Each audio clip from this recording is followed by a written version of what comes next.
July 6th, leg strength month still, full body day. As I've said before, maybe you didn't see the prior video or just haven't heard in class.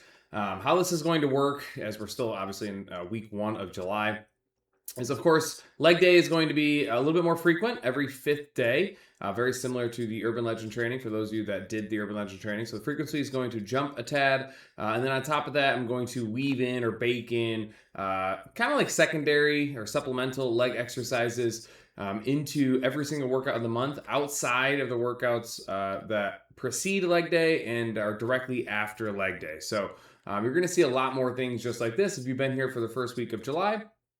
You have probably noticed or seen how this is going to be structured and how I'm going to kind of figure all of this out. For the main point of this entire month, like I'm not just throwing in random leg exercises. I'm trying my best to make it a point, which I think is working pretty well. I think it's done its job quite well through the first week of July. I don't see why that would change, but making sure you get enough volume, making sure you get enough repetition and total weight to make it worth your time. So they're not, again, not just tossing them in to toss them in, selecting these movements and placing them in a position periodized out that you should see some pretty serious benefit, especially not just by the end of July, but by the end of August as we move kind of into capacity and endurance side of the leg strength, which we will do when we finish July and move into August. So this is Monday and Friday this week, if you've stayed this long, are both going to be predicated on volume, and we just need to do these days sometimes. I do think I sometimes get too far away from these volume days and we kind of lose this bit of endurance or conditioning. So I've been, the last like 60 days trying to be a little bit more consistent with adding some volume days in and making them so they're a little bit more entertaining. They're more choppy, they're broken up, so they're more enjoyable for people. I know from a personal perspective, I thoroughly enjoy when there's multiple rounds of something rather than just like, hey, this is 45 minutes, you're just gonna bike and run, right? Like that's just not fun. And it's just like one or two modalities.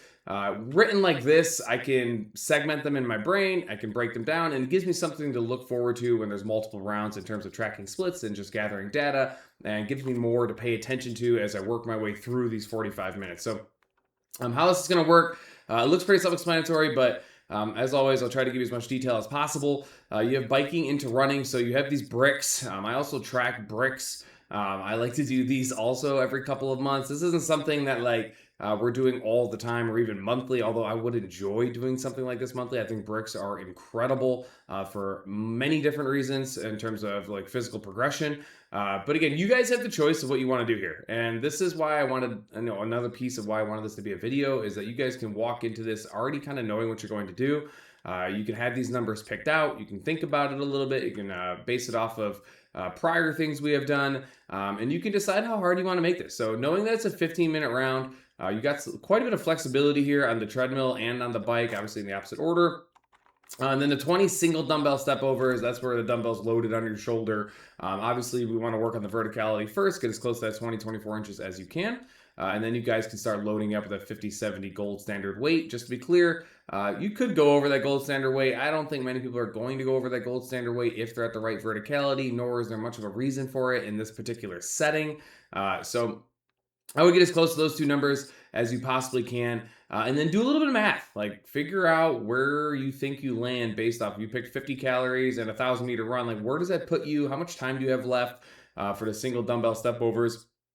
And then realistically, like, what do you think your rest is going to be? And once you determine like, hey, I'll have 2.5 minutes of rest roughly, do I think I can turn around and do this 2 more times? If the answer is yes, then you probably want to adjust those numbers just a little bit up. So again, being proactive on this, kind of foreshadowing out what's going to happen and how much time you're going to have to break. You can come in here a lot more precise than the people who, one, don't plan anything, two, don't watch these videos, and ultimately, three, come in and just pick random arbitrary numbers and waste an entire round not being precise or exact. So that is the main ultimate point of putting these videos out, is to give you guys as much or as many tools as possible. And I hope that I do help on Monday morning when Kelsey's coaching. There's a lot of people that walk in and just know exactly what they're attempting to do.